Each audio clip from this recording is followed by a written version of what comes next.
Hi guys and assalamu alaikum. Welcome to my new blog post 7. And in this blog post, I'm going to discuss about the relational model. So let us start. So when we talk about the relational model, it is the most popular data model in database management system. It is more scientific model than other models, and this model is based on first order predicate logic and defines a table as an array relation. So what does that mean? It means that data is basically stored in tables that are called relations. So this is the table, right? And uh, each table or each relation have some columns. So columns could be like, for example, in this case, ID, name, class, and section. And when we talk about columns in a relation, it means columns in a relation contains values from a same domain. For example, there is a column ID, and the ID has a atomicity, has atomic value, a unique value, like unique values with a unique data type.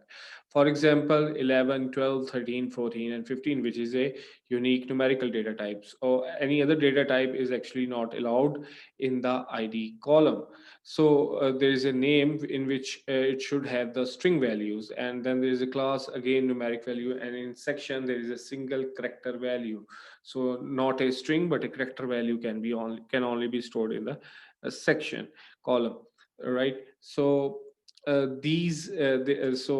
the table also contains uh, uh, normalized relations, and which actually used to store the atomic values. So what does that mean? Like each uh, a column holds a name, particular name. So a column ID is basically an attribute, and a name actually is an attribute of the relation. So when we talk about uh, rows or the tuple, each row in relation basically contains a unique value. It means like when you combine the values of different columns in a one row, it will create a unique value in itself. Like 13, Ahmad, 16, and B, basically these are unique value which are absent from any other value, which is actually present in the table. So this is the basically the this is the basic relational model is. And all I will in future blogs I will discuss more about normalization. I hope so you have understood the basic relational model statics from this blog post.